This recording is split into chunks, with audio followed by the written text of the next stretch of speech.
ప్రభు బల్లలో చేయడానికి ముందు మనము కొన్ని మాటలు దేవుని వాక్యం నుంచి చూస్తాం.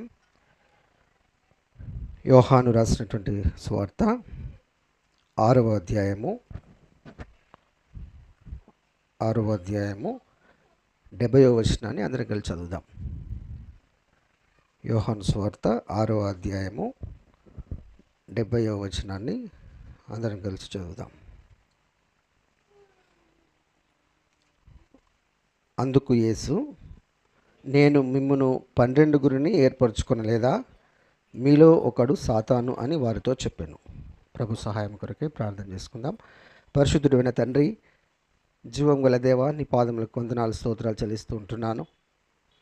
ఈ దినము తండ్రి, కొరహు కుమారుల యొక్క హృదయ స్థితిని నా ముందుకు తీసుకొచ్చి నీ మందిరం యొక్క ప్రసన్నత, నీ మందిరంలో దొరికేటువంటి క్షేమము తండ్రి, దాని అంతటిని జ్ఞాపకం చేసినందుకు మీకు వందనాలు. నా బ్రతుకులో సమాధానకర్తగా ఉండి నన్ను సమాధానపరిచిన దేవా నీకు వందనాలు. ఎవరు చేయని గొప్ప కార్యము సిలువలో నా కొరకు చేసి తండ్రి నా ఆత్మీయ స్థితిని ఉద్ధరించిన దేవా నీకు వందనాలు చెల్లిస్తుంటున్నాను. ఈ సమయంలో తండ్రి నన్ను నిలబెట్టుకొని తండ్రి మీరే నా ద్వారా నాతో మొత్తం మీరు మాట్లాడుతురమ్మని తండ్రి మా యొక్క స్థితిగతులను మీరు తెలుసుకున్నటువంటి దేవుడిగా ఉండి నీ వాక్య వెలుగులో మా యొక్క ఆత్మీయ స్థితిని మరొకసారి పరిశీలన చేసుకోవడానికి నీ సహాయాన్ని కోరుతూ నన్ను నేను తగ్గించుకుంటూ నీ నామాన్ని హెచ్చిస్తూ నా ప్రభువును ప్రియకుమారుడైన యేసుక్రీస్తు నామంలో స్తుతించి ప్రార్థించి అడిగి వేడుకుంటున్నాను మా తండ్రి, ఆమేన్. కొన్ని నిమిషాలు మనము దేవుని వాక్యాన్ని చూద్దాము. బలలో ప్రవేశం పొందడానికి ముందు ప్రతి వారము దేవుని వాక్యపు వెలుగులో మనల్ని మనము పరిశీలన చేసుకుంటూ మనము నిర్దోషులుగా మనకు మనమే నిర్దోషులమని అనుకొని మనము బలలో చేవేస్తూ ఉన్నాం. ఇక్కడ చదువుకున్నటువంటి వాక్య భాగము యోహాను సువార్త 6వ అధ్యాయంలో ప్రభువైన యేసుక్రీస్తు ఒక మాట అంటున్నాడు. ఏంటంటే, నేను మిమ్మును 12 ఏర్పరచుకొనలేదా? మీలో ఒకడు సాతాను. ఏర్పరచుకున్నటువంటి వాళ్ళలో ఒకడు సాతాను అని రాస్తుంది. నేను లేదా ఆయన మనల్ని ఏర్పరచుకొనలేదా? మనలో కొందరు లేదా ఒకడు సాతాను అంటే ఎట్లా ఉంటుంది? ఈ ప్రశ్నతో ఈరోజు మనల్ని మనం పరిశీలన చేసుకున్నాం. దేవుడు ఏర్పరచుకున్న వాళ్ళలో ఒకడు సాతాను అని ప్రభువే అక్కడున్నటువంటి 12 మందిలో చెప్తున్నాడు. 12 మందిని ఉద్దేశించి. కారణం ఏంటో మీకు తెలుసు. ఎవరి గురించి ఈ మాట దేవుడు అన్నాడో కూడా అక్కడ కింద రాసిపెట్టాడు. 71వ వచనంలో, సీమోను ఇస్కరియోతు కుమారుడైన యూదా 12 మందిలో ఒకడై ఉండి ఆయన అప్పగింపబోచున్నాడు కనుక వాని గురించి ఆయన ఈ మాట చెప్పాను అని కూడా అక్కడ రాసి ఉంచినట్టుగా మనం చూస్తున్నాం. సరే, మంచిది. మన ప్రశ్న ఏంటి? మీలో ఒకడు సాతాను. ఎవరిలో ఒకడు? ఏర్పరచబడినటువంటి వారిలో ఒకడు సాతాను. బయట ఉన్నటువంటి వాడు సాతాను స్వభావం కలిగి ఉన్నాడు అనడంలో అతిశయోక్తి ఏమి ఉండదు. కానీ ఏర్పరచబడిన వారిలోనే ఒకరిలో సాతాను సంబంధమైనటువంటి లక్షణాలు ఉన్నాయని యేసుక్రీస్తే గ్రహించినట్టు మనం ఇక్కడ చూస్తాము. ఇదంతా జరిగినటువంటి సందర్భం ఏంటి అని అంటే, ఈ వచనంలో లేదా ఈ అధ్యాయంలో 6వ అధ్యాయంలో ప్రభువు 41వ వచనం నుంచి లేదా 27 ఇవన్నీ మనం చూస్తే 27వ వచనము, ఈ అధ్యాయం మొత్తంలో ఆయన క్షయమైనటువంటి ఆహారం ఏంటి, లేదా అక్షయమైనటువంటి లేదా నిత్య జీవం కలిగజేసేటువంటి అక్షయమైన ఆహారం ఏంటి, ఇవన్నీ ఒక వివరణ, వాటన్నిటి గురించి వివరణ ఇస్తున్నట్టుగా మనం చూస్తున్నాం. ఆయన ఒక మాట అంటాడు. ఏంటంటే 41వ వచనంలో, కాబట్టి నేను పరలోకం నుండి దిగి వచ్చిన ఆహారమని ఆయన చెప్తే అక్కడ యూదులందరూ ఆయన గురించి సనుక్కున్నట్టు ఈ 41వ వచనంలో మనం చూస్తాం. ప్రభువు ఆయనే స్థాపించినటువంటి ఈ బల్ల, దాని ముందు మనము వచ్చిన ప్రతిసారి మనల్ని మనమే పరీక్ష చేసుకొని నిర్దోషులమని మనల్ని మనము పాపములు ఒప్పుకున్న తర్వాత అలాగా దేవుని దృష్టిలో నిర్దోషులమని ఎంచబడి ఆయన నిర్దోషమైనటువంటి నిష్కలంకమైనటువంటి ఆయన బల్లని సమీపిస్తూ ఉన్నాం. ఆరాధనలో అదే కదా మనం చేసింది. నిర్దోషము, నిష్కలంకము, అసలు కల్మషం లేనటువంటి ఆయన రక్తాన్ని మరొకరికి ఇచ్చాడని, ఆ రక్త ప్రోక్షణ మనల్ని పాపంలో నుంచి విమోచించిందని, విమోచింపబడినటువంటి ఆ నిశ్చయతతోనే నీవు నేను ఆయన కృపాసనం యొద్దకు ధైర్యంతో చేరి మన హృదయ అర్పణలను ఆ కొరహు కుమారులు చేసినటువంటి రీతిగా మనము ఆరాధన చేశాం. సంతోషమే. కానీ ఇక్కడ ప్రభు అంటున్నాడు, నువ్వు ఏర్పరచబడ్డావు, అయితే నీలో సాతాన్ యొక్క స్వభావం ఇంకా ఉందేమో పరిశీలన చేసుకోమని ఎవరిని గురించి జ్ఞాపకం చేస్తున్నాడు? ఇక్కడ ఇస్కరియోతు యూదా గురించి జ్ఞాపకం చేస్తున్నాడు. సో ఆ జ్ఞాపకం చేసేటువంటి సందర్భం ఏంటి అని అంటే, నేను పరలోకం నుండి దిగి వచ్చినటువంటి జీవాహారాన్ని మీరు నా శరీరాన్ని తిని నా రక్తాన్ని త్రాగాలి అన్నట్టుగా ఆయన చెప్తేనే 52వ వచనం 53వ వచనంలో ఉందన్నమాట. ఈయన తన శరీరమును ఎలాగూ నీయగలడని ఒకరితో ఒకడు వాదించిరి. కావున యేసు ఇట్లనెను, మీరు మనుష్య కుమారుని శరీరము తిని ఆయన రక్తము త్రాగితేనే కానీ మీలో మీరు జీవము గలవారు కారు. ఎన్నిసార్లు ఈ వాక్యాన్ని మనం విన్నాం? చాలాసార్లు ఈ వాక్యాన్ని విన్నాం, చదివాం. నా శరీరము నిజమైన ఆహారమును, నా రక్తము నిజమైన పానమునై ఉన్నది. ఇది చదువుతున్నప్పుడు మీకే కాదు, వాళ్ళకే కాదు, నాకు కూడా సందేహము వస్తుంది. ఎందుకంటే నన్ను ఎలాగ తింటారు, ఒక మనిషి ఎలాగ తింటాడు, మనిషి యొక్క రక్తాన్ని ఒక మనిషి ఎలాగ తాగుతాడు అనే సందర్భం వచ్చినప్పుడు యోహాను సువార్తలోనే 1వ అధ్యాయంలో ఒక మాట ఉంటుంది, చదవండి ఆ మాట. ఆదియందు వాక్యముండెను, వాక్యము దేవుని యొద్ద ఉండెను, వాక్యము దేవుడై ఉండెను, ఆయన ఆదియందు దేవుని యొద్ద ఉండెను, సమస్తమును ఆయన మూలంగా కలిగెను. సో ఇవన్నీ మనం చూస్తూ ఉన్నప్పుడు వాక్యము శరీరధారి అయి మన మధ్య నివసించెను. ఇదే సత్యాన్ని పేతురు తన మొదటి పత్రికలో రాసిపెట్టినటువంటి మాట 2వ అధ్యాయంలో చూడండి మాట. గత వారము ఈ మాట నేను మీకు చూపించాను. మనల్ని మనము సరిచేసుకోవడానికి ఎలాగ ఉండాలి అని అంటాడంటే, క్రొత్తగా జన్మించిన శిశువులను పోలిన వారై 3వ వచనంలో ఉంటుందన్నమాట. క్రొత్తగా జన్మించిన శిశువులను పోలిన వారై నిర్మలమైన వాక్యమును పాల వలన రక్షణ విషయంలో ఎదుగు నిమిత్తము ఆ పాలను అపేక్షించుడే. ఈ వాక్యమును తినడమే, ఆ వాక్యమును మనము తీసుకోవడమే లేదా అపేక్షించడమే ఆ సంస్కారం, లేదా ఆయనను తిన్నట్టుగా మనం తీసుకోవాలి తప్ప మనిషిని ఎలాగ తింటాం? ఈ ఆత్మీయ సత్యం అక్కడ ఉన్నటువంటి ధర్మశాస్త్ర ఉపదేశకులకి, అక్కడ ఉన్నటువంటి వారికి ఎవరికి అర్థం అవ్వక ఆయన మీద ఇంకా ఆయన ఏమన్నా మాట్లాడతాడేమో పట్టుకుందామని ఆయన వెంబడించినట్టుగా మనం అక్కడ చూస్తూ ఉన్నాం. ఇప్పటికీ ఆయన బల్ల యొక్క విధానము చాలామందికి అర్థం కానటువంటి పరిస్థితి. కారణం ఏంటి అని అంటే, చూడండి యోహాను సువార్త 6వ అధ్యాయంలో 44వ వచనంలో, నన్ను పంపిన తండ్రి వానిని ఆకర్షించితేనే కానీ ఎవడును నా యుద్ధకు రాలేడు. ఈ దినము దేవుని యొక్క వాక్యము ప్రబలంగా లేదా అందరికీ వినిపించే, అందరికీ అందుబాటులో ఉన్నటువంటి సందర్భాన్ని మనం చూస్తూ ఉన్నాం. మరి ఎంతమంది ఆయనను అనుసరిస్తున్నారు అని అంటే, ఇక్కడ ఏమనుంది? రోమీలకు రాసిన పత్రికలో చెప్పినట్టు 8వ అధ్యాయంలో చెప్పినట్టు ఏమని చెప్తాడు? రోమీలకు రాసిన పత్రికలో ఆయన సంకల్ప ప్రకారము కొందరిని 30వ వచనం చదవండి. 8వ అధ్యాయము రోమీలకు రాసిన పత్రిక. వారిని పిలిచెను, వారిని పిలిచిన వారిని నీతిమంతులుగా తీర్చెను, వారిని మహిమపరిచాను. ఇక్కడ ఆ పిలుపులో లేదా 28వ వచనంలో కూడా ఉంటుంది, దేవుని ప్రేమించు వారికి అనగా ఆయన సంకల్పము చొప్పున పిలువబడిన వారికి. ఆయన సంకల్పంలో ఉన్నటువంటి వారే దేవుని చేత ఆకర్షింపబడ్డారు అనే సత్యాన్ని మనం ఇక్కడ చూస్తున్నాం. సో ఈ గుంపులో ఉన్నటువంటి వారు ఎవరి చేత ఆకర్షింపబడ్డారని అనుకోవాలి? ఇప్పుడు మనం దేవుని చేత ఆకర్షింపబడినటువంటి వారు, దేవుని యొక్క సత్యవాక్యం చేత ఆకర్షింపబడినటువంటి వారు, లేదా దాన్ని అర్థం చేసుకొని ఆయన రక్షణలోకి వచ్చినటువంటి వారు. సో వారి గురించి ఆయన ఏమంటున్నాడు? అంత్య దినమున నేను వాణ్ణి లేపుదును.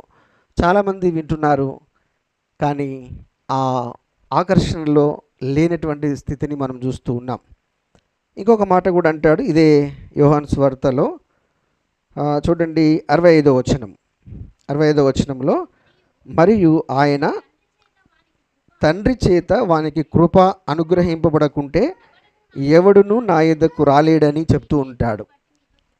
ఈ హేతుని బట్టి నేను మీతో చెబుతూ ఉన్నాను.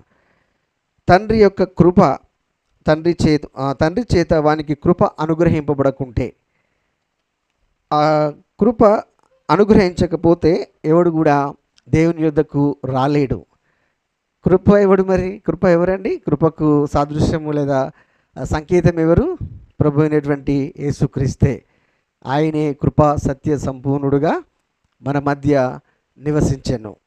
సో ఆ కృప ప్రభువైన యేసుక్రీస్తు ద్వారా నీకు నాకు అనుగ్రహింపబడిందని, దేవుని సువార్త విన్న వాళ్ళంతా దేవునిలోకి రాలేదని, కొందరు మాత్రమే ఆకర్షింపబడ్డారని, ఆ ఆకర్షింపబడ్డటువంటి వారి విషయంలో యేసుక్రీస్తు యొక్క కృప ప్రత్యక్షత ఉందని, వారు మాత్రమే రక్షణలో ఉన్నారని, వారికి మాత్రమే ఈ బల్ల, ఈ రొట్టె యొక్క అనుభవము ఉందని జ్ఞాపకం చేస్తూ ఉన్నాడు. చూడండి 64వ వచనం చదవండి. మీలో విశ్వసించని వారు కొందరు ఉన్నారని వారితో చెప్పాను.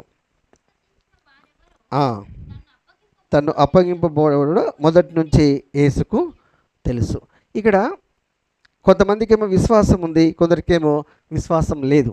ఈ రొట్టెను గురించి, ఈ ద్రాక్షారసం గురించి, ఈ బల్ల యొక్క విశిష్టత చాలామందికి విశ్వాసం లేనట్టుగా ఈ 6వ అధ్యాయంలో ఆయన చెబుతూ వస్తూ ఉన్నాడు. ఇవన్నీ విన్న తర్వాత 66వ వచనంలో ఆయన చెప్పినటువంటి మాట ఏంటంటే, అప్పటి నుండి ఆయన శిష్యులలో అనేకులు వెనుక తీసి మరెన్నడూ ఆయనను వెంబడింపలేదు. శిష్యులు చాలామంది ఆయనను వెంబడించారు. అయితే ఈ సంగతులన్నీ విన్న తర్వాత గందరగోళానికి గురై, ఇదేంటి, ఇది నిజంగా జరుగుతుందా అని సంశయంతో అప్పటి నుంచి చాలామంది వెనుకకు తీసి మరి ఎప్పుడు కూడా ఆయనను వెంబడింపలేదు అని అంటారు. అయితే వెంటనే దేవుడు అంటాడు, కాబట్టి 67వ వచనంలో, మీరు కూడా వెళ్ళిపోవాలని ఉన్నారా అని ప్రశ్నిస్తే 12 మందిని వాళ్ళు ఏమంటారంటే, మేము ఎక్కడికి పోతాం ప్రభువా, నీవే నిత్య జీవపు మాటలు గలవాడవు. ఈ 12 మందికి దేవుని యొక్క ఆకర్షణ, దేవుని యొక్క పిలుపు, దేవుని యొక్క శక్తి యొక్క అనుభవము, ఇదంతా వారు విశ్వసించారు, వారితో దేవునితో ఉన్నారు కాబట్టి చూస్తూ వాళ్ళన్న మాట ఏంటంటే, నీవే నిత్య జీవపు మాటలు కలిగినటువంటి వాడవు. మేము ఎక్కడికి పోతాము? ఈ అనుసరించేటువంటి మాట. అదే 66వ వచనంలో అనేక మంది శిష్యులు వెనుకకు తీసి మరెప్పుడు కూడా ఆయనను వెంబడించినటువంటి కొంతమంది అక్కడ ఉన్న శిష్యులనే రాసింది. కొంత దూరం వెంబడించారు, ఆ తర్వాత వారి యొక్క అవిశ్వాసాన్ని బట్టి ఇంకెప్పుడు కూడా ఆయనను వెంబడించలేదని మనం చూస్తాం. ఈ 44వ వచనంలో ఆయన ఏమంటాడు మరి? అంత్య దినమున నేను వానిని లేపుదును. ఎవరిని లేపుతాడు? దేవుడి చేత ఎవరైతే ఆకర్షింపబడ్డారో, క్రీస్తు యొక్క కృపలో ఎవరైతే ఉన్నారో 65వ వచనంలో, వారికి మాత్రమే నిత్య జీవపు ఆ యొక్క నిత్య జీవం ఉందనేటువంటి సంగతిని ఆయన జ్ఞాపకం చేస్తూ ఉన్నాడు. ఇలాగ చెబుతూ ఈ 70వ వచనంలోకి వచ్చేసరికి, నేను మిమ్మల్ని 12 మందిని ఏర్పరచుకున్నాను, అయితే మీలో ఒకడు సాతాను.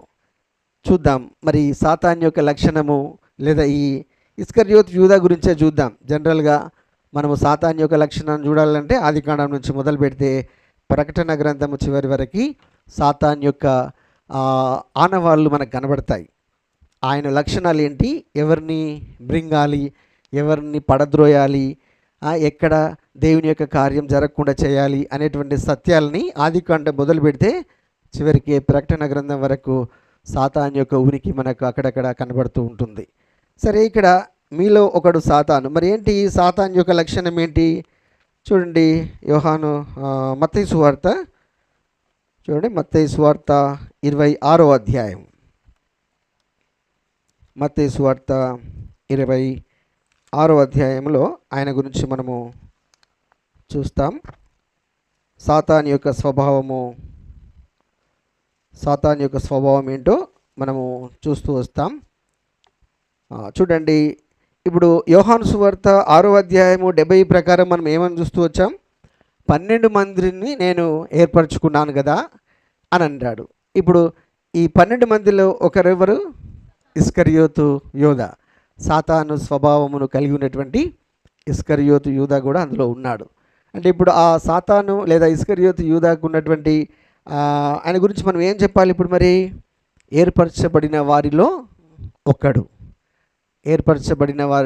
ఒకడు, అంతేకాదు ఆ బల్లలో చేయి వేసే వారిలో ఒకడు. ఇప్పుడు ఈ బల్లలో చేయి వేసే వారిలో ఒకరు ఉన్నారు. ఒకరంటే ఒకరేని కాదు, ఎంతమంది ఉన్నారో నాకు తెలియదు, అది దేవుడికి తెలుస్తుంది. సో దేవుణ్ణి ఇప్పుడు అన్నీ చెప్పాక అర్థమవుతుంది మరి ఎంతమంది దేవుణ్ణి అప్పగించే స్థితిలోకి ఉన్నారో లేదా ఇస్కరియోతు యూదా స్వభావాన్ని కలిగి ఉన్నారో. చూడండి, 2వ మాట ఆయన గురించి నేను చూపిస్తాను. 15వ వచనం, 25వ అధ్యాయము మత్తయి సువార్త 15వ వచనంలో ఏంటి ఆయనకు కావాల్సింది ఏంటండి? ఆయనకి ఏం కావాలంట? ఒకవేళ నేను అప్పగిస్తే మీరు నాకేమి ఇస్తారు? 26వ అధ్యాయము 15వ వచనంలో మనము ఉన్నాం. నేను ఆయనను మీకు అప్పగించిన ఎడల నాకేమి ఇస్తారు? ఇది ఆయనను వెంబడిస్తూ ఆయనతోటే నడుస్తూ ఆయన బలలో చేయి వేస్తూ ఉన్నటువంటి వ్యక్తి యొక్క లక్షణం. ఎక్కడికి వెళ్ళాడైనా 12 మంది ఒకడు ఆయన ప్రధాన యాజకుల యుద్ధకు వెళ్ళి నేను ఆయనను మీకు అప్పగిస్తే నాకేమిస్తారు? ఇది ఆయన యొక్క బేరం. అంటే సాతాను యొక్క స్వభావము ఆయనతోటే ఉన్నట్టుగా ఉంటుంది. అది ఇంకొకరితో కూడా సంబంధాన్ని కలిగి ఉంటుంది. అంటే ఈ లోకముతో ఇహలోకముతో సంబంధము, అలాగే దేవునితో సంబంధము. 2 ద్విమనస్కుడు, 2 రకాల మనస్తత్వాలు, 2 రకాల స్నేహాలు. ఈ లోక స్నేహము దేవునితో ఏమని? వైరమని మీరు ఎరుగరా అని అంటాడు. ఈ లోకంతో నువ్వు స్నేహం చేస్తే దేవునితో పంచాయతీ. సో దేవుడితోటే పంచాయతీ పెట్టుకొని గెలిచిన వాడు ఎవడన్నా ఉన్నాడా బైబిల్లో? ఎవరూ లేరు. దేవుడే నీకు విరోధి అయితే ఇక నిన్నెవడు రక్షిస్తాడని కూడా ఉంది. కాబట్టి దేవుడితో నువ్వు సంబంధాన్ని కలిగి ఉన్నప్పుడు ఈ లోకాన్ని త్యజించాలి. ఈ లోకములో ఉన్నదైనను లోకమునైనను నువ్వు ప్రేమించొద్దు. సో అలాగ చేయొద్దని బైబిల్ బోధిస్తుంది. ఒకవేళ అలాగ చేస్తే నీకు నిత్య నరకం ఉందని అది ఈ బైబిల్ మనకు బోధిస్తుంది. కాబట్టి ఇక్కడ ఈ ఇస్కరియోతు యూదాలో ఉన్నటువంటి మొదటి ఆ లక్షణం ఏంటంటే, ప్రధాన యాజకుల యుద్ధకు వెళ్ళి నేను ఆయనను మీకు అప్పగిస్తే నాకేమి ఇస్తారు? సో ఆయనను అమ్మివేయడానికి బేరాలు కుదుర్చుకునేటువంటి ఆ సందర్భము ఇస్కరియోతు యూదలో ఉందనే సంగతిని మనం చూస్తాం. అంటే ఇహలోక ధనము, ఈ లోకం ఏమని చెప్పాడు దేవుడు? క్షయమైంది అని అన్నాడు. క్షయమైంది. మరి అక్షయమైంది ఏంటి? దేవుడి వాక్యము, దేవుని సన్నిధి. సో రక్షింపబడినటువంటి నీకు నాకు తెలియవలసింది ఏంటంటే ఈ డిఫరెన్స్ తెలియాలి, ఈ వ్యత్యాసం తెలియాలి. ఏది క్షయమైంది, ఏది అక్షయమైంది. సరే, మంచిది. 2వ మాట ఆయన గురించి మనం చూస్తే 16వ వచనంలో వాడు అప్పటి నుండి ఆయనను అప్పగించుటకు తగిన సమయము కనిపెట్టుచుండెను. తగిన సమయము, డబ్బులు తీసేసుకున్నాడు. ఇక తగిన సమయం ఆయనను వెంబడిస్తూ ఎప్పుడు సమయం వస్తే అప్పుడు ఆయనను అప్పగించాలని కాచుకొని కూర్చున్నటువంటి ఆ స్వభావము ఈ సాతాను యొక్క స్వభావం. ఛాన్స్ దొరికితే చాలు ఆ జీవం గల దేవుణ్ణి అప్పగించేసేయాలి, అలా లేదా అమ్మేసుకోవాలి. కొనేసుకున్నాడు, డబ్బులు తీసేసుకున్నాడు. ఇప్పుడు ఆయన పని ఏంటి? తగిన సమయం కొరకు ఆయన ఎదురు చూస్తూ ఉన్నాడు. నడుస్తూ నడుస్తూ ఉన్నాం. మీకు అర్థం కావడానికి నేను చెప్తాను. ఒక చిన్న దారిలో నడుస్తూ ఉన్నారు. ఒక కట్ట మీద నడుస్తున్నారు అనుకోండి. ఒకరిని నెట్టేయాలని ఒకడు అనుకున్నాడు. తగిన సమయం చూసుకొని వాని వెనకాలే నడుస్తూ ఇలాగ పడేసి అందులో పడేసి ఆయన నేరుగా పోయినట్టు ఇస్కరియోతు యూదా జీవితం అలాగే ఉంది. తగిన సమయం కొరకు ఆయనతోనే నడుస్తూ ఆయన ఎదురు చూస్తూ ఉన్నాడంట. దేవునితో ఉంటూ ప్రధాన యాజకులతో సంబంధం కలిగి ఉన్నాడు. రెండవది, తగిన సమయము ఆయన చూస్తూ ఉన్నాడు, ఎప్పుడు ఆయనని పట్టించాలా అని. తర్వాత ఆయనలో ఉన్నటువంటి ఇంకొక విషయము చూస్తాను చూడండి. 23వ వచనంలో, ఇదే 26వ అధ్యాయం 23వ వచనంలో, ఆయన నాతో కూడా పాత్రలో చేయి ముంచిన వాడెవడో వాడే నన్ను అప్పగించువాడు. ఎవరంటున్నారు ఈ మాట? యేసుక్రీస్తు అంటున్నాడు. యేసుక్రీస్తే అంటున్నాడు. ఏంటి ఇది? ఎప్పుడు ఇదంతా? భోజనానికి కూర్చున్నప్పుడు మీలో వారు భోజనం చేయిచుండగా ఆయన మీలో ఒకడు నన్ను అప్పగించునని మీతో నిశ్చయంగా చెప్చున్నాను. అందుకు వారు బహు దుఃఖపడి ప్రతివాడును ప్రభువా నేనా, ప్రభువా నేనా అని 11 మంది అడిగితే ఈ 12వ వాడు ఏమంటున్నాడు? 25వ వచనంలో, బోధకుడా నేనా అని అంటున్నాడు. మరి నేను అనకపోతే మరి నన్ను ఎక్కడ పట్టుకుంటాడో అన్నట్టు, బోధకుడా నేనా అని అంటే ప్రభు ఏమన్నాడంటే నువ్వు అన్నట్టే అని అన్నాడు. ఇక్కడ ఒక ఆశ్చర్యకరమైన సంగతి ఏంటంటే, ఇస్కరియోతు యూదాలో ఉన్నటువంటి ఆ అవలక్షణం ఏంటంటే, ఈ వాక్యం నీకే, నువ్వే మార్చుకోవాలి అని దేవుని వాక్యంలో నేరుగా మొహం మీద కొట్టినట్టు, హృదయంలో కూర్చున్నట్టు వచ్చినా ఇలాగ తీసేసుకొని పోయాడంట. అలాగే లేదు. ఇస్కరియోతు యూదా ఏమంటున్నాడు? బోధకుడా నేనా అని అడగగా ఆయన ఏమన్నాడు? నువ్వన్నట్టే. అంటే నువ్వన్నట్టే అంటే నువ్వే కదా, అరే బాబు నువ్వే అని అన్న తర్వాత కూడా అరే మరి దేవుడికి తెలిసిపోయింది, మరి దేవుడు నన్ను గుర్తించేశాడు, ఇప్పటికైనా పశ్చాత్తాపడకపోతే నా బ్రతుకు ఆగమైపోతుందనే ఆలోచన లేకుండా ఈ సాతాను యొక్క స్వభావం ఉన్నట్టుగా మనం చూస్తాం. అప్పటికి యేసుక్రీస్తుని ఇంకా ఆయన అప్పగించలేదు. కానీ దేవుడు ఏమన్నాడు? నేనా అనంటే నీవన్నట్టే అని అన్నాడు. ఇక్కడ మనం చదువుకున్నాం కదా, ఈ యోహాను సువార్తలో ఆయనకు తెలుసని అన్నాడు. అప్పగించేవాడెవడో ఆయనకు ముందే తెలుసు. దేవుడికి తెలియంది ఏముంటుంది? ఆ సంగతిని తెలిసి కూడా పశ్చాత్తాపపడని ఈ వ్యక్తి యొక్క జీవితము అదే సాతాను యొక్క జీవితమని, అదే ఈ యూదా యొక్క జీవితమని మనం ఇక్కడ చూస్తూ ఉన్నాం. బల్లలో చేయి వేస్తాం, ఆయన వెనుకనే నడుస్తాం, ఆ తర్వాత ఇంకొకరితో నడుస్తాం, ఈయనను అప్పగించడానికి ఎంతో కొంత తీసుకుంటాం, సమయం కొరకు ఎదురు చూస్తాం.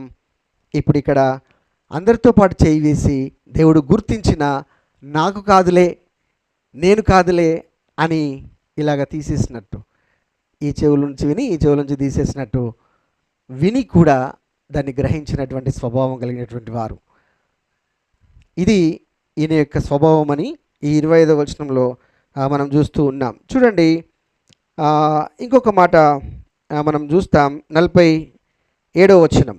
ఈ 47వ వచనంలో చూడండి, మన మత్తయి సువార్త 26వ అధ్యాయము 47వ వచనం. ఆయన ఇంకనూ మాట్లాడుచుండగా 12 మందిలో ఒకడగు యూదా వచ్చెను, వానితో కూడా బహుజన సమూహము కత్తులు గుదియలు పట్టుకొని ప్రధాన యాజకుల యొద్ద నుండి ప్రజల పెద్దల యొద్ద నుండి వచ్చెను. ఎవరితో వచ్చాడట ఆయన? ఆయన ఎట్లాగొచ్చాడంట? జనసమూహము కత్తులు గుదియలు ఇవన్నీ తీసుకొని ఆయన దగ్గరికి వచ్చినట్టుగా మనం చూస్తాం. ఆయనతో ఉన్నటువంటి వాడే. ఆయన ఏం తీసుకొని వచ్చాడు, ఎవరితో సాంగత్యం చేస్తున్నాడో ఆయన గురించి మనం చూస్తాం. ఇది ఎవరి స్వభావం అని చూస్తున్నాం? సాతాను యొక్క స్వభావము. నేను మిమ్మల్ని ఏర్పరచుకున్నాను, మీలో ఒకడు సాతాను. మరి సాతాను యొక్క స్వభావం ఎలాగుందో నేను నేరేట్ చేస్తూ ఉన్నాను. ఆయన ఒక చిన్న క్యారెక్టర్ని తీసుకొని యూదా గురించి, ఆయన గురించి నేను మాట్లాడుతూ వస్తున్నాను. చివరిలో 48వ వచనం చివరిలో ఒక మాట చూస్తే ఆశ్చర్యం ఏంటంటే, అక్కడ వచ్చినటువంటి వారు ఎవరికి యేసుక్రీస్తు ఎవరినో గుర్తుపట్టేంత స్థాయి లేదు. ఇంతమందిలో ఈయనే యేసుక్రీస్తుని గుర్తుపట్టేటువంటి స్థాయి అక్కడ వచ్చినటువంటి వారికి ఎవరికి లేదు. కారణం ఏంటి? చూడండి, ఇక్కడ చదవండి ఈ మాట. ఆయనను అప్పగించువాడు నేనెవరిని ముద్దు పెట్టుకుందునో ఆయనే యేసు. ఆయనను పట్టుకొనుడని వారికి గుర్తు చెప్పి. ఇప్పుడు ఆంతరంగికులలో ఒకడు ఇస్కరియోతు యూదా. ఆయన దగ్గర నుంచి నడుస్తూ ఆయన దగ్గరికి వెళ్ళి ఈయన ముద్దు పెట్టుకొని చెప్పేంతవరకు వచ్చినటువంటి వారికి యేసెవరో తెలియదు. వారి యొక్క వేష భాషలు, నేను అనుకుంటాను అక్కడటువంటి వారి వేష భాషలన్నీ ఒకే తీరుగా ఉన్నాయేమో మరి. ఆ డ్రెస్ కోడ్ కానీ, వారు ఆ బాడీ లాంగ్వేజ్ కానీ, బాడీ అదంతా ఒక తీరుగానే ఉందేమో మరి. ఇందులో ఎవరు యేసో వారికి తెలియదు. ఇప్పుడు ఎవరు గుర్తుపడుతున్నాడు మరి? గుర్తు చెప్పి మరి ఎవరినైతే వారికి గుర్తు చెప్పి వెంటనే యేసునొద్దకు వచ్చి బోధకుడా నీకు శుభమని చెప్పి ఆయనను ముద్దు పెట్టుకొనేను. సో ఆయనకు గుర్తులు చెప్పి ఇగో పలానా ఇలాగ ఉంటాడు, పలానా ఇది ఇగో ఈయననే అని సాతానుకు కంప్లీట్గా దాసోహమై తనతో ఉన్నటువంటి యేసుని అప్పగించినటువంటి ఒక సాతాన్ యొక్క లక్షణాన్ని మనం చూస్తూ ఉన్నాం. కొన్నిసార్లు వారికి తెలియదు, కానీ మనమే ఇగో అని పట్టించేస్తాం. గుర్తు చెప్పి మరీ పట్టించి ఆయనను అలా చేస్తున్నట్టుగా మనం చూస్తాం. చూడండి 50వ వచనంలో మనం చూస్తే యేసుప్రభు ఏమంటున్నాడు? నీవు చేయనది చేయమని అతనితో చెప్పేస్తాడు. నేనేదో చేస్తున్నానని ఆయన అనుకుంటుంటే యేసుక్రీస్తు ఏమనుకుంటాడంటే నీ హృదయ రహస్యంలో ఎరిగినటువంటి దేవుడు నువ్వేం చేస్తున్నావో ఆయనకు తెలుసు. నువ్వేం ఆలోచిస్తున్నావు, నువ్వెవరిని పట్టియాలనుకుంటున్నావు, ఎలాగ ప్రవర్తిస్తున్నావు, అవన్నీ తెలిసినటువంటి వ్యక్తిగా ఆయన ఏమంటాడంటే చెలికాడా నువ్వు చేయాల్సి నువ్వు చేసే అంటున్నాడు. అప్పటికి ఆయనకు అర్థం కావట్లేదు. అసలు ఆయనకు తెలిసిపోయింది ఎవరో ఒకరు నన్ను అప్పగిస్తాడు నువ్వు అన్నట్టే అన్నప్పుడే ఆయన గమనించలేనటువంటి వ్యక్తి.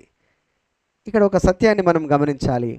దేవుని వాక్యము నేరుగా మన హృదయంలోకి వస్తున్నప్పుడు పరీక్షించుకోవాల్సినటువంటి సందర్భంలో మనం దాన్ని పట్టించుకోకుండా పోతే ఒక దినం వస్తుంది ఈ వాక్యము నిన్ను పరీక్షలోకి తీసుకురావడానికి సమయం ఇవ్వదు. దీపం ఉండగానే ఇల్లు చక్కబెట్టుకో అని అన్నట్టుగా దేవుని యొక్క వాక్యము నీ యొద్ద ఉన్నప్పుడే ఆ వెలుగులో నీ ఆత్మీయ స్థితిని పరిశీలన చేసుకోవాలి. ఆ వాక్య వెలుగులో నీ బ్రతుకును పరిశీలన చేసుకుంటే నువ్వెంత తేలికగా ఉంటావు, నీ హృదయం ఎంత తేలిక అవుతుందో. దేవుడు ఒక చిన్న మాటతో ఎన్నో గొప్ప పాపాలను క్షమించిన సందర్భాలు ఈ గ్రంథంలో ఉన్నాయి. ఎంత ఘోర పాపులనైనా క్షమించును కదా అని రాసింది. వ్యభిచారము చేత పట్టబడిన వాళ్ళని, ఎంత భయంకరమైన పాపాలు, నరహత్య చేసిన వాళ్ళని ఇప్పుడు ఇక్కడ తనను అప్పగించిన ఆయనను కూడా చెలికాడా అని పిలిచి ఆయన సంబోధించినటువంటి ఆ ప్రేమ కలిగినటువంటి దేవుడు తన ప్రాణాన్ని, తన రక్తాన్ని, తన శరీరాన్ని మన కొరకు అర్పించిన దేవుడు ఎంత సులువుగా ఇక్కడ నిన్ను తేటగా చేయడానికి, నీ పాపపు జీవితాన్ని తేటగా చేయడానికి, ఇలా తీసివేయడానికి ఆయన అందుబాటులో ఉంటే నువ్వు దానికి అందకుండా నువ్వు దూరంగా వెళితే, ఇంత గొప్ప రక్షణను నువ్వు నిర్లక్ష్యం చేస్తే ఎలాగ తప్పించుకుంటావు అని వాక్యం అంటుంది.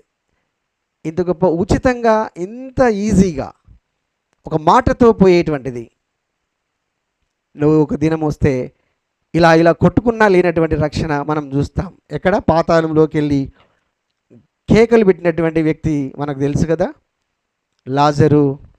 ఆయన విషయంలో, ధనవంతుని విషయంలో, అరే బ్రతికున్నప్పుడు నువ్వు చేయలేదు, నీ యొద్ద వాక్యం ఉన్నప్పుడు నువ్వు మార్చుకోలేదు, నీ చుట్టూ ఉన్నటువంటి వారి విషయంలో నువ్వు ఏం చేశావు, చివరికి అక్కడ పడిపోయావు. ఇప్పుడు నువ్వు ఎంత అరిసి పెట్టినా నీకు మళ్ళీ అవకాశం లేదు. సో అవకాశం కోల్పోక ముందే, సమయం ఉండగానే నీ యొక్క ఆత్మీయ స్థితిని దేవునికి ఇష్టంగా నువ్వు మార్చేసుకోవాలి.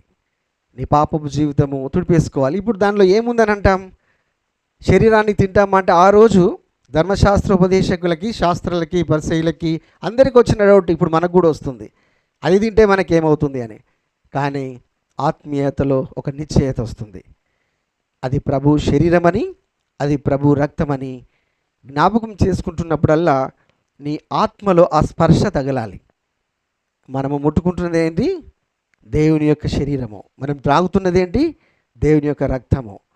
ఇంత గొప్ప ఈ బల్ల మనకు అందుబాటులో ఉంటున్నప్పుడు, ఇంత గొప్ప వాక్యము తేటగా నీతో మాట్లాడుతూ ఉన్నప్పుడు, నేను మార్చుకోను, నేను దానికి ముట్టుకోను, దాని దగ్గర రాను అని అంటే నువ్వు ఎలాగ తప్పించుకుంటావు? ప్రభు అక్కడ ఆల్రెడీ చెప్తూ ఉన్నాడు. ఏమని?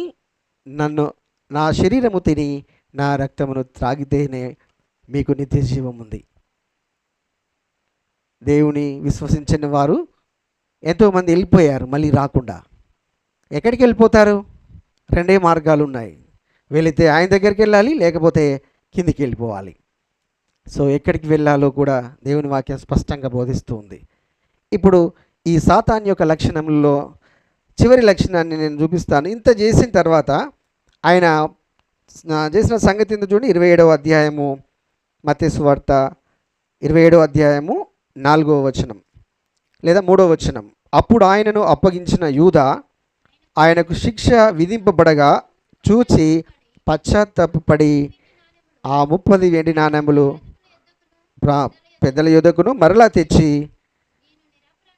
నేను నిరపరాధ రక్తమును అప్పగించి పాపము చేసి తినని చెప్పాను. ఇప్పుడు పాపక్షమాపణ దొరికిందా అండి ఆయనకి? దొరికిందా? ఏమంటున్నా, ఎక్కడ తీసుకొచ్చి ఇచ్చాడట? మరలా తెచ్చి అంటే ఎక్కడ తెచ్చాడు ఆయన? ఎక్కడ తెచ్చాడు? ఎవరి దగ్గర అయితే తీసుకున్నాడో వారి దగ్గరికే తీసుకొచ్చి మీ డబ్బులు మీరు తీసుకోండి అని అన్నాడు. అప్పటికే జరగవలసిన ఘోరం జరిగిపోయింది. జరగవలసిన ఘోరం జరిగిపోయింది. ఆయన ఏమంటాడు? నేను నిరపరాధ రక్తమును అంటే ఫుట్నోట్లో ఏమనుంది? నీతిమంతుని రక్తము అని రాసింది. ఒక నీతిమంతుణ్ణి నేను అప్పగించేశాను. ఆలోచన చేయండి. ఒక నీతిమంతుడు అనీతిమంతుల కొరకు చిందించిన రక్తమే, ఒక నీతిమంతుడు అనీతిమంతుల కొరకు విరువబడిన శరీరమే ఈ బల్ల.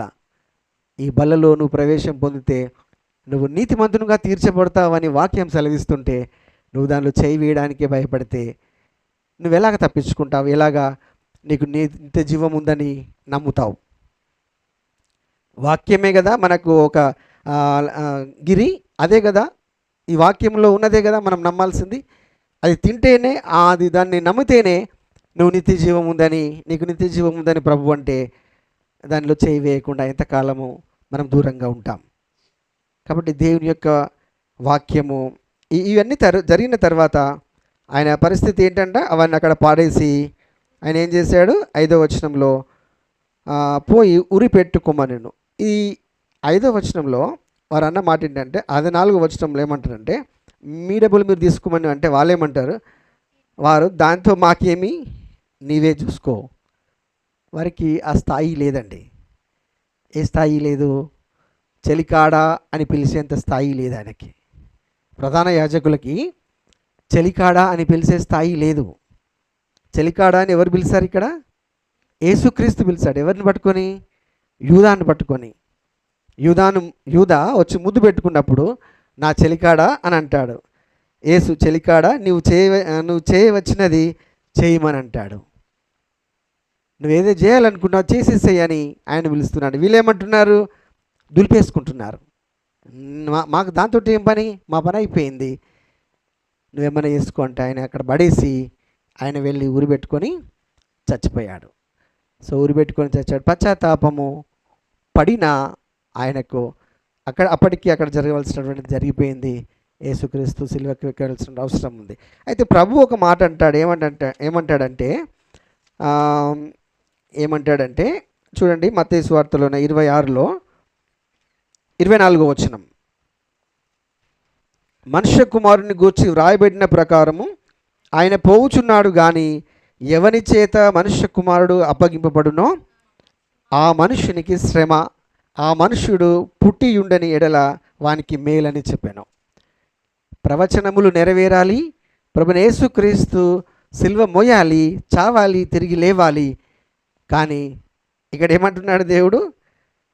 ఇది మనుష్య కుమారుని గురించి రాయబడింది, జరగాలి. కానీ అది ఎవరి వలన జరుగుతుందో వాడికి శ్రమ, వాడు పుట్టకపోతే వాడికి మేలు. సో ఇది జరిగిపోయింది, చాలా కాలం అయిపోయింది. దేవుని యొక్క రక్షణ నీకు నాకు వచ్చింది. ఇప్పుడు నువ్వు దేవుని వెంబడిస్తున్నావు, దేవుని బలలో చేయి వేస్తున్నావు, కొన్నిసార్లు వేయట్లేదు, కొన్నిసార్లు వింటున్నావు, దేవుని వాక్యాన్ని వినట్లేదు, దేవుని మందిరంలోనే ఉంటున్నావు. అయితే నీలో సాతాను స్వభావం ఉందని ప్రభువే గుర్తిస్తూ ఉన్నాడు. నేను మిమ్మల్ని ఏర్పరచుకున్నాను, 12 మందిని ఏర్పరచుకోలేదా? వీటిలో ఒకడు సాతాను అని అంటాడు. ఆడెవడు సాతాను అని అంటే ఇస్కరియోతు యూదాను జ్ఞాపకం చేస్తూ ఆయన లక్షణాలన్నీ చూపించాడు. ఆయన ఎవరితో సహవాసం చేస్తున్నాడు, మళ్ళీ తిరిగి బయటకు వెళ్ళిన తర్వాత ఎవరితో సహవాసం చేస్తున్నాడు, ఇక్కడ ఉంటున్నాడు, సమయం దొరికినప్పుడు అక్కడ ఉంటున్నాడు. ఆయనకు ఈ క్షయమైందేదో అక్షయమైందేందో, నిత్య జీవం ఏంటో, ఈ నిత్య జీవం కాందేంటో ఒక ఆలోచన లేనటువంటి జీవితము ఆయనకున్నట్టుగా మనం చూస్తాం. కాబట్టి దేవుడే స్వయంగా నీవే అని నీతో అన్నా కానీ నీలో ఆత్మీయ పరివర్తన లేకపోతే నువ్వు ఎలాగ బాగుపడతావు?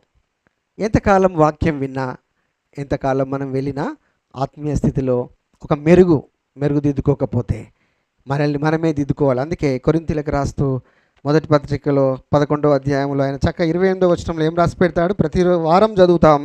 కాబట్టి ప్రతి మనుష్యుడు తను తాను పరీక్షించుకొని అలాగూ చేసి ఆ రొట్టెను తిని ఆ పాత్రలోనిది త్రాగవలెను.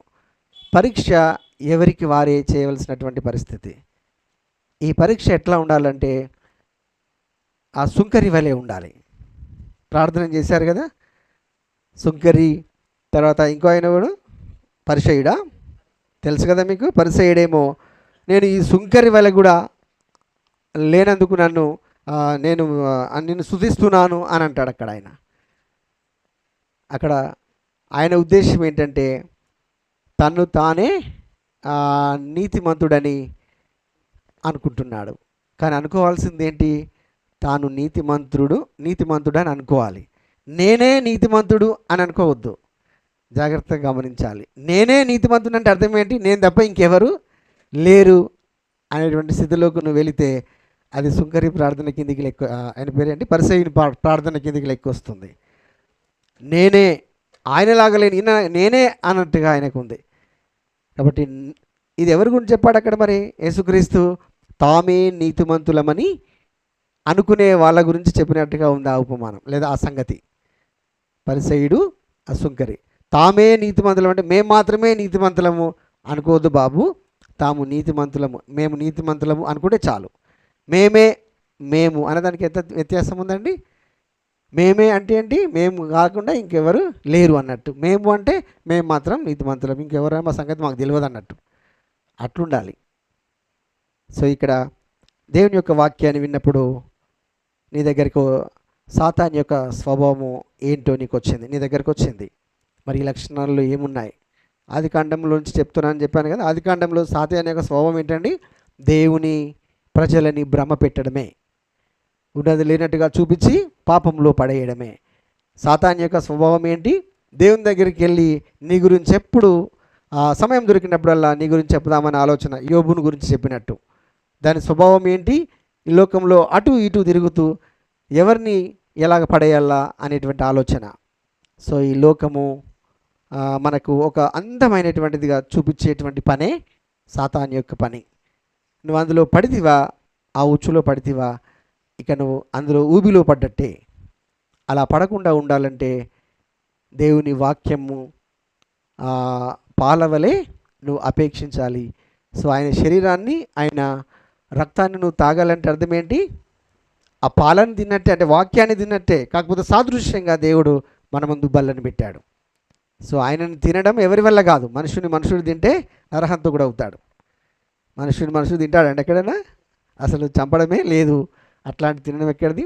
కాబట్టి దేవుని బల్లని తింటున్నామంటే అర్థం ఏంటి? అక్కడ వాళ్ళకి అర్థం కాలేదు, ఇప్పుడు నీకైనా అర్థం కావాలి కదా. మరి ఇక్కడ మనకైనా అర్థం కావాలి కదా. దేవునికి వాక్యానికి సాదృశ్యమైనటువంటి, ఎందుకంటే యోహానులో అదే చూస్తాం, ఆయనే వాక్యమే కృపా సత్య సంపూర్ణుడిగా మన మధ్యలో నివసించను. సో వాక్యాన్ని తింటున్నాం, వాక్యాన్ని మనం భుజించండి అంటాడు యెహెజ్కేలు గ్రంథంలో.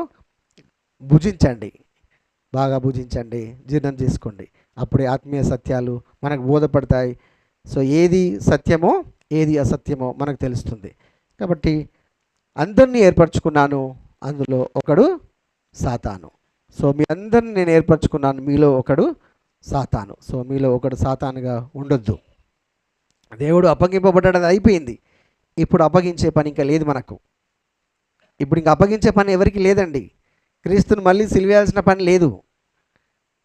ఏం చేయాలి మరి? ఆ సిలువను ఆధారం చేసుకొని మనము ఆయన కృపాసనం యొద్దకు, చదివాం కదా వాక్యము, ధైర్యంతో ఆయన కృపాసనం యొద్దకు ప్రయాణం చేయాల్సిన అవసరం ఉంది. అధైర్యపడవలసిన పని లేదు. అధైర్యం ఎప్పుడు వస్తుంది?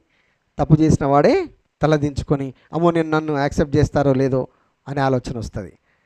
అదే నువ్వు తప్పును విడిచిపెడితే తేలికగా నువ్వు నిర్భయంగా వెళ్ళిపోతావు. చూసుకోండి నా దగ్గర ఏముంది అని అనేస్తావు. కాబట్టి దేవుని యొక్క వాక్యం నీతో మాట్లాడుతున్నప్పుడు నా స్వభావం ఎలాగుంది? ఒక నిమిషము కళ్ళు మూసుకొని ఆలోచన చేయండి. నిజంగా దేవుని యొక్క ఏర్పాటులో, దేవుని యొక్క ఆకర్షణలో నీవు నేను ఉన్నాం. ఆకర్షింపబడినటువంటి మనము ఆయన కృపలో ఉన్నాం. ఆ కృపలో మనం వర్ధిల్లుతూ ఉన్నాం. ఆయన బల్లను సమీపిస్తూ ఉండగా సాతాను స్వభావం ఏమైనా ఉంటే దేవుని యొక్క సన్నిధిలో ఒప్పుకోండి. నువ్వు ఒప్పుకోకపోయినా దేవుడికి తెలుసు. ఆ సంగతి కూడా